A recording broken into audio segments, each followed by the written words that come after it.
Salam sejahtera Malaysia. Salam sejahtera tuan-tuan dan puan-puan. Hari ini rakyat Malaysia bakal digemparkan dengan berita panas, berita tergempar dan berita mengejutkan seluruh Malaysia. Berita politik, ekonomi dan perkembangan Malaysia segalanya ada di dalam channel ini untuk semua keluarga Malaysia yang dicintai dan dikasihi.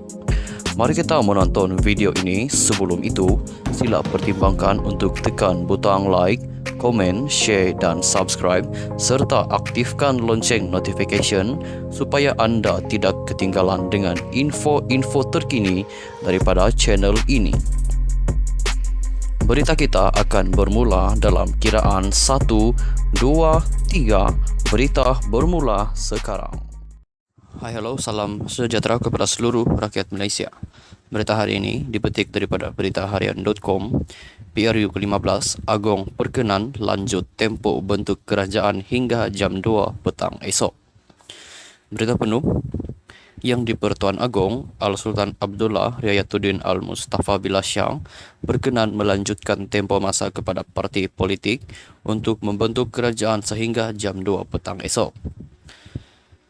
Selaras lanjutan itu, parti politik kini memiliki tambahan sekurang-kurangnya 24 jam lagi untuk merundingi pembentukan kerajaan pasca pilihan raya umum ke-15 PRU 15 sekaligus menamakan seorang ahli Dewan Rakyat yang mendapat kepercayaan majoriti untuk menjadi calon Perdana Menteri ke-10.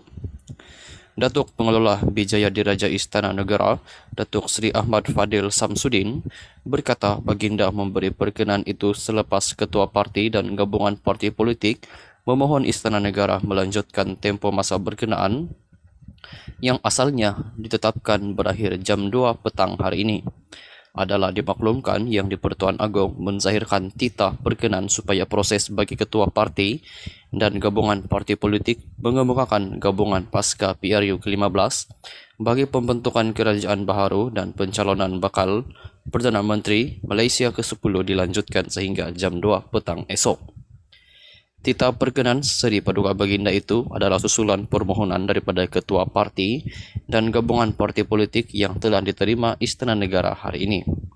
Sehubungan itu, Seri Paduka Baginda menyuruh dan menasihati seluruh rakyat bersabar dan bertenang sehingga proses pembentukan kerajaan baharu dan pencalonan bakal Perdana Menteri Malaysia ke-10 selesai, katanya dalam satu kenyataan hari ini.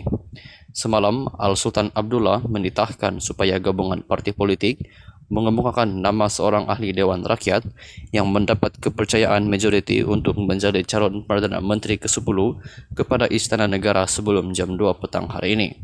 Ia selepas Istana Negara menerima keputusan rasmi PRU 15 daripada Suruhanjaya Pilihan Raya SPR semalam yang menunjukkan tiada mana-mana parti politik berjaya meraih majoriti muda 112 kerusi parlimen untuk membentuk kerajaan baharu. Sehubungan itu, ketua parti dan gabungan yang berjaya mendapatkan sokongan mencukupi untuk memaklumkannya kepada yang di-Pertua Dewan Rakyat Tan Sri Azhar Azizan Harun. Mengulas lanjut, Ahmad Fadil berkata, Al-Sultan Abdullah turut mengingatkan pentadbiran negara masih berjalan seperti biasa di bawah pengurusan Perdana Menteri sementara berdasarkan prinsip yang digariskan bagi kerajaan sementara caretaker government. Pada masa yang sama, katanya yang di-Pertuan Agong menyuruh rakyat mendoakan supaya proses pembentukan kerajaan baharu dan pencalonan bakal Perdana Menteri dipermudahkan serta berjalan lancar demi kepentingan negara.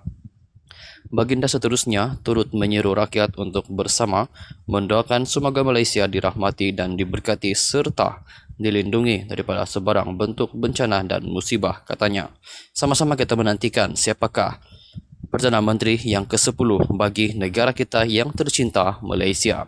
Sekian sahaja perkongsian berita untuk hari ini. Kita jumpa lagi di video yang seterusnya. Stay safe, stay healthy. Bye-bye. Hai, hello, salam sejahtera kepada seluruh rakyat Malaysia. Berita hari ini dipetik daripada beritaharian.com. PRU ke-15, Agong perkenan lanjut tempoh bentuk kerajaan hingga jam 2 petang esok.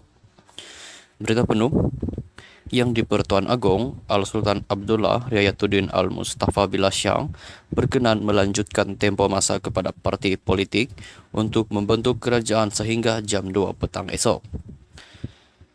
Selaras lanjutan itu, parti politik kini memiliki tambahan sekurang-kurangnya 24 jam lagi untuk merundingi pembentukan kerajaan pasca pilihan raya umum ke-15 PRU15 sekaligus menamakan seorang ahli Dewan Rakyat yang mendapat kepercayaan majoriti untuk menjadi calon Perdana Menteri ke-10. Datuk Pengelola Bijaya Diraja Istana Negara, Datuk Seri Ahmad Fadil Samsudin, berkata baginda memberi perkenan itu selepas Ketua Parti dan Gabungan Parti Politik memohon Istana Negara melanjutkan tempoh masa berkenaan yang asalnya ditetapkan berakhir jam 2 petang hari ini. Adalah dimaklumkan yang di-Pertuan Agong menzahirkan titah berkenan supaya proses bagi ketua parti dan gabungan parti politik mengemukakan gabungan pasca PRU ke-15 bagi pembentukan kerajaan baharu dan pencalonan bakal Perdana Menteri Malaysia ke-10 dilanjutkan sehingga jam 2 petang esok. Titah perkenan Seri Paduka Baginda itu adalah susulan permohonan daripada Ketua Parti dan gabungan parti politik yang telah diterima Istana Negara hari ini. Sehubungan itu, Seri Paduka Baginda menyuruh dan menasihati seluruh rakyat bersabar dan bertenang sehingga proses pembentukan kerajaan baharu dan pencalonan bakal Perdana Menteri Malaysia ke-10 selesai, katanya dalam satu kenyataan hari ini. Semalam, Al-Sultan Abdullah menitahkan supaya gabungan parti politik mengemukakan nama seorang ahli Dewan Rakyat yang mendapat kepercayaan majoriti untuk menjadi calon Perdana Menteri ke-10 kepada Istana Negara sebelum jam 2 petang hari ini. Ia selepas Istana Negara menerima keputusan rasmi PRU 15 daripada Suruhanjaya Pilihan Raya SPR semalam yang menunjukkan tiada mana-mana parti politik berjaya meraih majoriti muda 112 kerusi parlimen untuk membentuk kerajaan baharu. Sehubungan itu, ketua parti dan gabungan yang berjaya mendapatkan sokongan mencukupi untuk memaklumkannya kepada yang di-Pertua Dewan Rakyat Tan Sri Azhar Azizan Harun. Mengulas lanjut, Ahmad Fadil berkata, Al-Sultan Abdullah turut mengingatkan pentadbiran negara masih berjalan seperti biasa di bawah pengurusan Perdana Menteri sementara berdasarkan prinsip yang digariskan bagi kerajaan sementara caretaker government. Pada masa yang sama, katanya yang di-Pertuan Agong menyuruh rakyat mendoakan supaya proses pembentukan kerajaan baharu dan pencalonan bakal Perdana Menteri dipermudahkan serta berjalan lancar demi kepentingan negara. Baginda seterusnya turut menyuruh rakyat untuk bersama mendoakan semoga Malaysia dirahmati dan diberkati serta dilindungi daripada sebarang bentuk bencana dan musibah, katanya. Sama-sama kita menantikan siapakah Perdana Menteri yang ke-10 bagi negara kita yang tercinta, Malaysia. Sekian sahaja perkongsian berita untuk hari ini. Kita jumpa lagi di video yang seterusnya. Stay safe, stay healthy. Bye-bye.